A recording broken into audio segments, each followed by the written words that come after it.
Hi, I'm JT from The Game Crafter. At The Game Crafter, you can make complete custom board games one at a time. All you have to do is upload your artwork to our website. You can make cards, boards, tiles, books, and boxes, and a whole lot more. You can also choose components like miniatures, dice, pawns, tokens, over 700 in our shop to flesh out your game and make it real.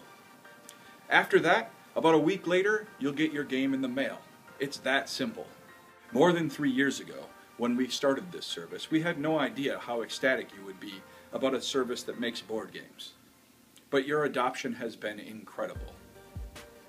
We've been working hard to support you making the games that you want to make by releasing more and more printable components. We've added different types of cards and tiles, boards, all kinds of things, and we're going to continue to do that. What you guys really want is to make shelf-worthy games. Games that would not look out of place on any shelf in any store anywhere in the world.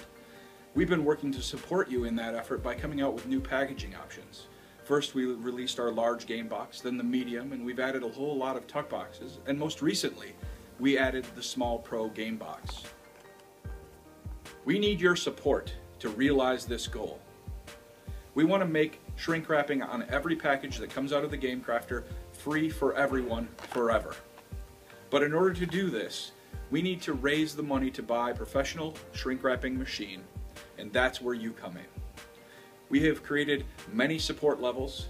We need your support to buy this machine and maybe even achieve some additional goals that you guys have been asking for. If you want to support us in this endeavor, contribute now.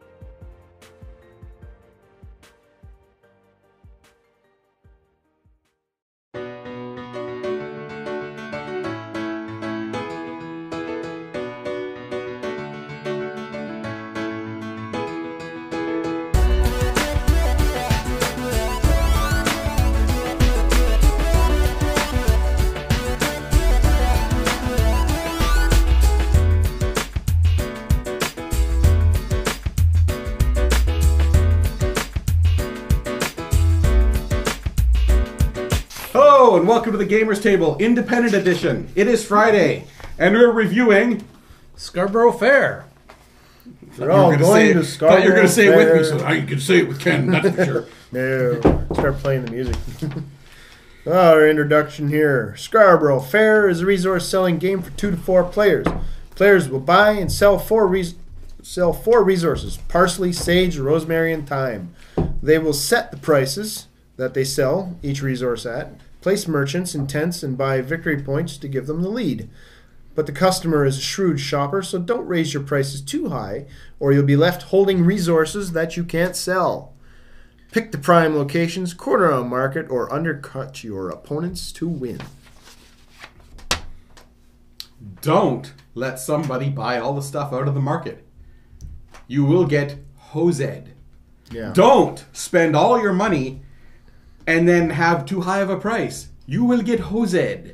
Don't put all your guys on the wrong paths on the game, or you will also get hosed. Do not buy a victory point if you have no product. And if you go down too low on the money, because you will hose yourself. Yeah, this is one of those games where somebody can just gobble everything up and have it in front of them, and if you let them. Yeah, if you let them. If you let them, and then if you do, you're done. But yeah, if you do that, you're gonna realize come the second time you play this. Don't do that. Or no, everybody do that. Buy as much as you can. Yeah, you want it evenly spread out. So we set up the game by putting out the disky discs. Disky discs. In the disky spaces. Well, you have to a loot, randomly choose a spot not to put anything on. Or the theater faces, and you put them out 1 theater space, 2 loot, 3 chicken leg, or the comedy and tragedy masks.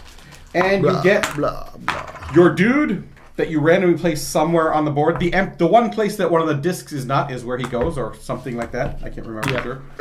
And at every marked interval, which I believe it's 10, 15, 20, 25, etc. Yeah. You put a marshmallow, also a victory point, but they look like mini marshmallows.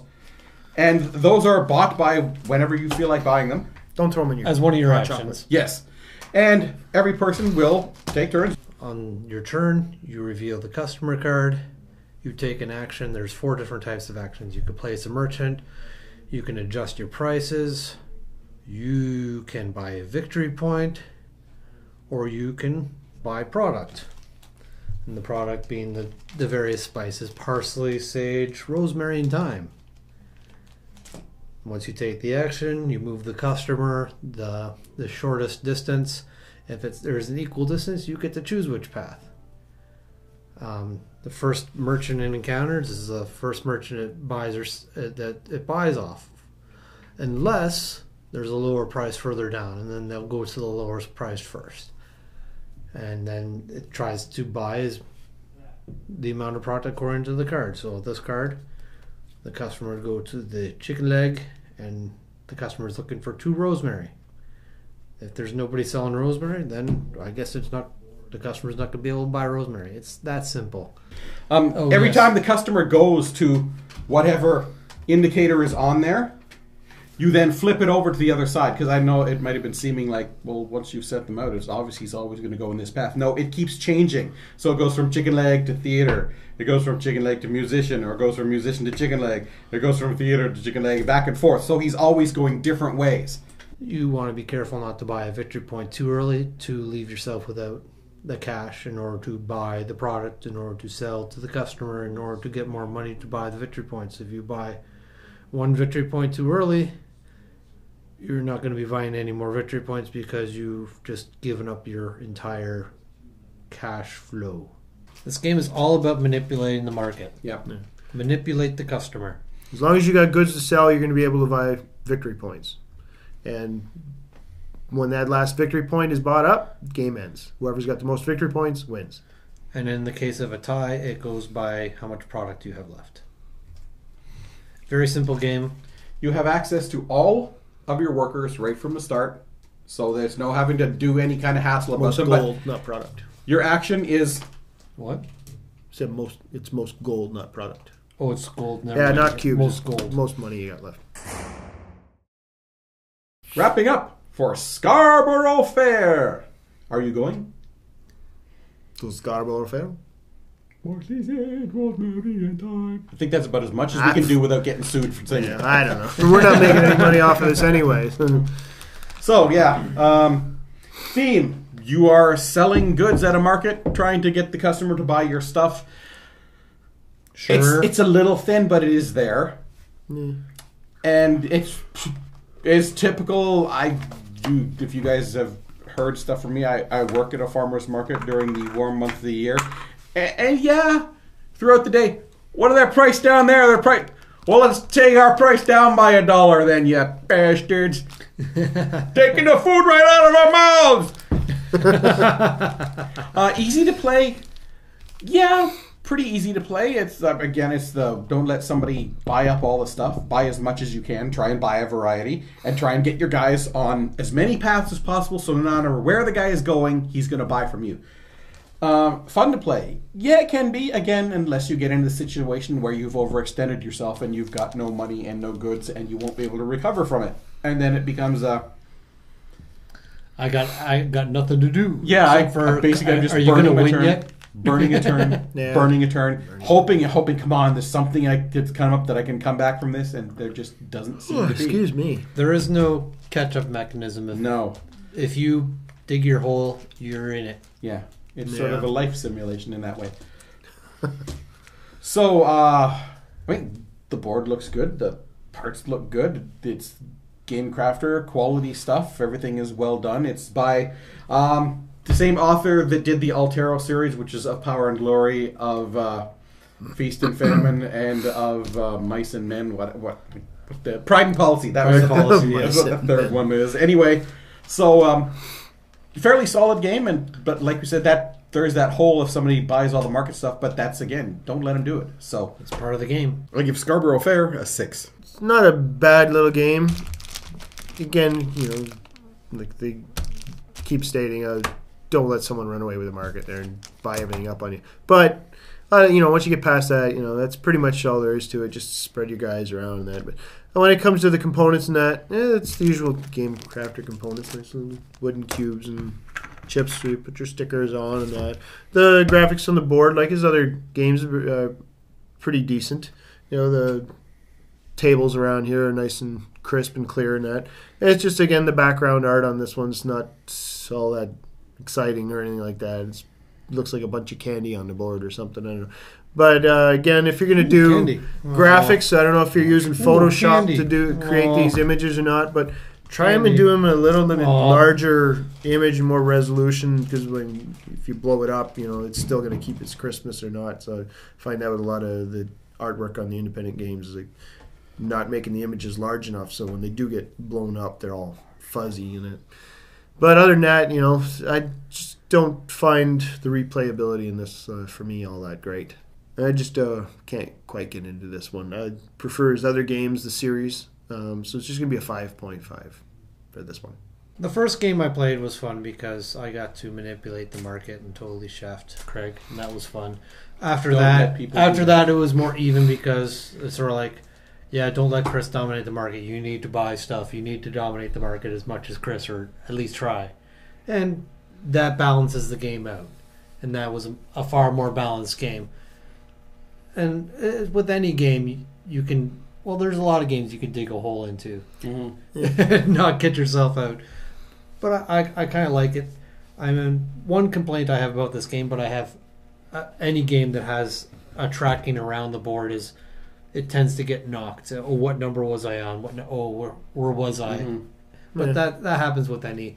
But like in this particular track, it's getting manipulated a lot because that represents how much gold you got. So that's constantly moving up or down. That's where the victory points are sitting too. Little things. Marshmallows. The marshmallows. Yes. Where's my hot chocolate?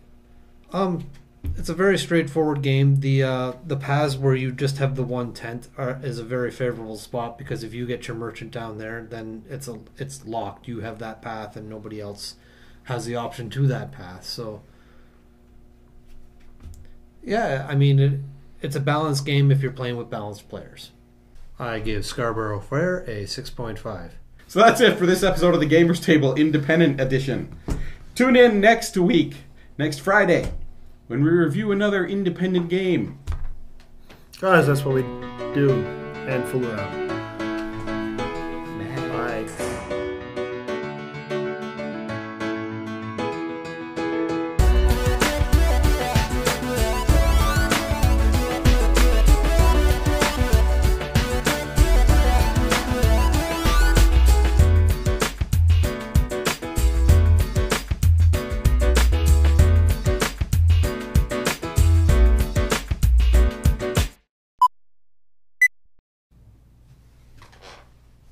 Where'd my can of pop go?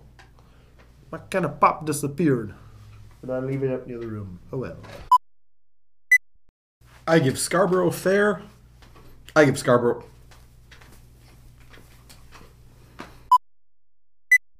no event deck really other... Well, this is a deck, you're going to sell different... different...